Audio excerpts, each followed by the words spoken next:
कि इस वक्त मैं मौजूद हूँ एक नई वंदे भारत ट्रेन जो कि हाजीपुर से होकर के मुजफ्फरपुर नरकटिया होते हुए गोरखपुर तक जाएगी, उसी ट्रेन में मैं मौजूद हूँ। और आज वीडियो कॉन्फ्रेंसिंग के माध्यम से प्रधानमंत्री मोदी ने इस ट्रेन को जो हरी झंडी दिखाई, उसके बाद यह ट्रेन जो है एक नई सौगात लेकर के बिहार के पड़ोसी राज्य उत्तर प्रदेश के गोरखपुर को जोड़ने का काम कर रही है। इस ट्रेन के अंदर हम सबसे पहले जो वंदे भारत की जो खूबसूरती है वो तो आपने कई चैनलों पे देखी होंगी, कई सोशल मीडिया के चैनल्स पे आपने देखा होगा कि वंदे भारत के अंदर किस तरीके से जो सुविधाएं दी जा रही है वो बिल्कुल हवाई जहाज से रिलेटेड होती है। लेकिन ऐसे में पहली बार सफर कर रहे हैं इस ट्रेन के अंदर यात्रियों का क्या है सोचना, उसके बारे में आज हम बात करेंगे। आप देख सकते हैं कि अभी जो इस ट्रेन की जो स्पीड है वो लगभग 108-109 किलोमीटर प्रति घंटे की रफ्तार से है और अगली डेस्टिनेशन ये मुजफ्फरपुर दिखा रहा है जो कि 38 मिनट में पहुंच जाएगा। तो कहीं ना कहीं एक तरीके से कहा जा सकता है कि ट्रेन के अंदर जिस तरीके से हमेशा ये खबर आती है कि लेट हो जाती है या इस तरीके से है, तो ऑन टाइम लोगों को जाने में काफ़ी सहूलियत होगी। और साथ ही साथ बताना चाहता हूँ कि यहाँ के जो यूटिलिटीज़ के लिए जो चीज़ें दी गई है इसके अंदर, ये कहीं ना कहीं अपने आप में काफ़ी स्पेस है इसके अंदर अन्य रेल की तुलना में। और वंदे भारत एक नए तरीके से एक रेलवे का एक नया स्वर्णिम अध्याय जोड़ने की तरफ देखा जा रहा है। जो सीटें हैं वो बिल्कुल आपको फ्लाइट की तरह मिलेंगी, साथ में ये जो कैफेटेरिया का जो इलाका है जहाँ पे कई सारी चीज़ें आपको खाने पीने के लिए मिलेगी, उसके लिए यहाँ पे ठंडा या गर्म करने की व्यवस्थाएं भी है और इसे सारी चीज़ें जो है यहाँ पे मौजूद है। और साथ में रेलवे के बहुत सारे कर्मचारी इस ट्रेन के अंदर सफ़र कर रहे हैं, साथ ही यहाँ पे रेलवे के उच्चाधिकारी भी है, उनसे भी हम लोग बात करेंगे। ऐसे में हमारे साथ में रेलवे के उच्चाधिकारी मौजूद है, उनसे हम बात करेंगे। सर, पहली बार हाजीपुर की पटरियों पे ये भारतीय रेलवे एक सौगात देने का काम करे, सबसे पहले तो आप लोगों के लिए कितना मुश्किल था और कैसे इसको लाया गया, इसके बारे में बताइए। माननीय प्रधानमंत्री जी की योजना है कि देश में किफ़ायती दर पर विश्व स्तरीय सुविधाएं प्रदान की जाए और इसी श्रृंखला में हम लोगों ने वंदे भारत एक्सप्रेस इंट्रोड्यूस किया। 2007 के बाद से देश के विभिन्न हिस्सों में वंदे भारत एक्सप्रेसों का परिचालन प्रारंभ हुआ और अभी हम करीब 24 राज्यों में वंदे भारत एक्सप्रेस चला रहे हैं। 400 से ज़्यादा जिले जो है वंदे भारत एक्सप्रेस के माध्यम से जुड़े हुए हैं। अब यह ट्रेन जब चली है पाटलिपुत्र गोरखपुर वंदे भारत एक्सप्रेस, तो कई और जिले इस श्रृंखला में जुड़ गए हैं और ट्रेनों की संख्या भी 140 से बढ़कर 142 हो गई है। यह ट्रेन कई जिलों को जोड़ रही है, जिसमें एक वैशाली जिला है, मुजफ्फरपुर है, पश्चिमी चंपारण है, पूर्वी चंपारण है और फिर उत्तर प्रदेश में कप्तानगंज और गोरखपुर को भी जोड़ने का काम यह ट्रेन कर रही है। तो इस ट्रेन के चलने से इस क्षेत्र के लोगों को काफ़ी सहूलियत होगी। जो पर्यटन उद्योग है उसको बढ़ावा मिलेगा, पर्यटकों को एक जगह से दूसरी जगह जाने में आसानी होगी, क्योंकि ये जो पूरा क्षेत्र है पर्यटन की दृष्टि से, कृषि की दृष्टि से, व्यापार की दृष्टि से महत्वपूर्ण है। आप जानते हैं हाजीपुर अपने केलों के लिए पूरी दुनिया में जाना जाता है। मुजफ्फरपुर की लीची की चर्चा जो है, शाही लीची की चर्चा जो है जापान से लेकर के पनामा देश तक होती है। इसी तरह से यह क्षेत्र महात्मा गांधी की कर्म भूमि रहा है। सत्य और अहिंसा के पहले प्रयोग जो हुए हैं वह इसी धरती पर हुए हैं। बापूधाम मोतिहारी में ही उन्होंने पहला सत्याग्रह किया था 1917 में, नील किसानों के पक्ष में, और वहाँ के जो जमींदार थे, जो नील के उत्पादन करने वाले कारखाने थे, उनके खिलाफ। तो इन सब को यह ट्रेन जोड़ेगा। बुद्ध सर्किट का भी हिस्सा बनेगा, जैन सर्किट का भी हिस्सा बनेगा, क्योंकि वैशाली भगवान महावीर की जन्मस्थली है, और यह ट्रेन बापू सर्किट का भी हिस्सा बनेगा।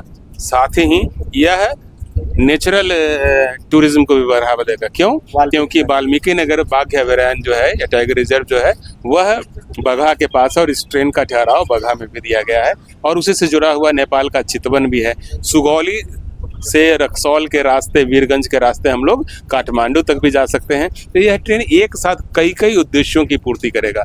गोरखपुर के साइड से आने वाले लोगों को भी सर्व करेगा, पटना साइड से जो आने वाले लोगों को भी सर्व करेगा, और मुजफ्फरपुर, हाजीपुर, पूर्वी चंपारण, पश्चिमी चंपारण के लोगों को तो विश्व स्तरीय एहसास दिलाएगा ही दिलाएगा। आमतौर पे सोशल मीडिया पे हम लोग देखते हैं कि जब भी कोई यात्री सफ़र करते हैं, खास करके युवा और जो बच्चे होते हैं, उनकी सोशल मीडिया पे फोटोज़ वगैरह वंदे भारत की खूब सारी आती है। ऐसे में आप लोग यहाँ पर लेके आए, क्या इसके लिए पहले से लोगों की मांग थी या आप लोगों के प्रपोजल में ही था कि इसे जोड़ना है? वंदे भारत एक्सप्रेस के परिचालन की डिमांड देश के हर कोने से आ रही है और निश्चित रूप से यहाँ के जो लोकप्रिय सांसद हैं, प्रतिनिधि हैं, मंत्री हैं इस क्षेत्र से कई उन लोगों की भी डिमांड रही है। वाल्मीकि नगर के जो मंत्री हैं या फिर मुजफ्फरपुर के जो मंत्री हैं, उन सब की डिमांड रही है कि वंदे भारत एक्सप्रेस का परिचालन किया जाए। जनता का भी मांग रही है कि वंदे भारत एक्सप्रेस का परिचालन मुजफ्फरपुर, बापूधाम, मोतिहारी और वैशाली से किया जाए। तो सबके डिमांड पर विचार करने के बाद माननीय रेल मंत्री ने फैसला लिया इस ट्रेन को चलाने का। और अभी यह ट्रेन माननीय प्रधानमंत्री के कर कमलों से जब फ्लैगिंग ऑफ हुआ उसके बाद यह चल दी है। इस क्षेत्र के सारे लोगों को, वैशाली के लोगों को, मुजफ्फरपुर के लोगों को, चंपारण के लोगों को बहुत बहुत बधाई। Today is the day for the celebration, today is the day for the new commitment also कि इतनी अच्छी ट्रेन जब हमको मिली है इसको हम साफ सुथरा रखेंगे, इसकी खूबसूरती को बनाए रखेंगे, कोई ऐसा काम नहीं करेंगे जिससे अपने क्षेत्र की गरिमा पर ठेस आए, अपने क्षेत्र की बदनामी हो। कोई ऐसा काम नहीं करेंगे जिससे कि इस ट्रेन की बदनामी हो। अंतिम सवाल सर कि और क्या कौन सी योजनाएं हैं जो आप लोग यहाँ पे लाने वाले हैं वंदे भारत के अलावा? बिहार जो है रेलवे के मानचित्र पर काफ़ी मजबूत उपस्थिति दर्ज कराता रहा है और पहले से भी बिहार में कई परियोजनाएं चल रही है। अभी आज ही माननीय प्रधानमंत्री जी ने एक लोकोमोटिव को भी फ्लैग ऑफ किया है। अपना जो मरहौरा में लोकोमोटिव प्लांट है वह बनकर के पिछले कई सालों से भारतीय रेल की सेवा कर रहा था।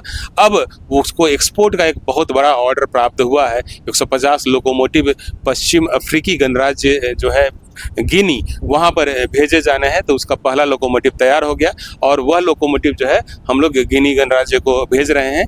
अगले 3 सालों में 150 लोकोमोटिव की आपूर्ति जो है अपने बिहार के मरहौरा लोकोमोटिव प्लांट से पश्चिम अफ्रीकी गणराज्य में होगा। और कैसे वो हुआ है, वह ऑर्डर मिला है ग्लोबल कंपटीशन के आधार पर, यानी कि पूरे विश्व की कंपनियों ने कंपटीशन किया, अपना रेट कोट किया, टेंडर प्रोसेस में भाग लिया और उसमें बिहार की एक कंपनी जो है रेलवे की, उसको वह कार्य प्राप्त हुआ। तो इससे पता चल रहा है कि बिहार का जो प्रोडक्ट है न सिर्फ क्वालिटी में वर्ल्ड क्लास का है बल्कि स्केल ऑफ इकोनॉमी में भी वह खरा उतर रहा है। और विश्व पकड़ में हम लोग चीनी कंपनियों को भी पछाड़ कर करके वो टेंडर हासिल किए।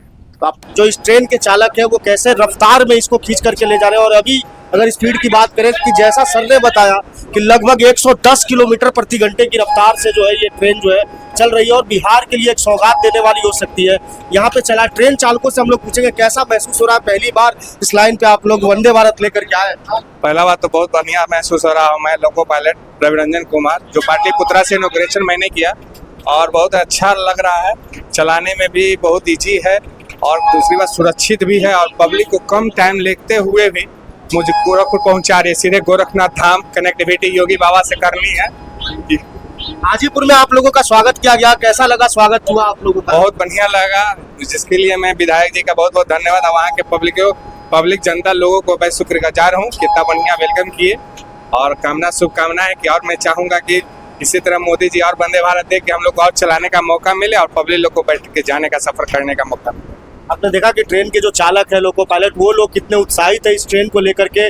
जब ट्रेन के लोको पायलट में ये उत्साह हो सकता है तो यहाँ पे चढ़ने वाले सवारियों के लिए क्या क्या सारी चीजें हो सकती है। देख सकते हैं ये सीधी चीजें, कई सारे लोको पायलट है जो ट्रेन को चला रहे हैं और अनुभव अपना ले रहे हैं और आपको बिल्कुल भी थकावट नहीं होगी और पता भी नहीं लगेगा कि आप ट्रेन में सफर कर रहे हैं। तो देशभक्त न्यूज के लिए मैं अभिजीत शर्मा, बहुत बहुत धन्यवाद।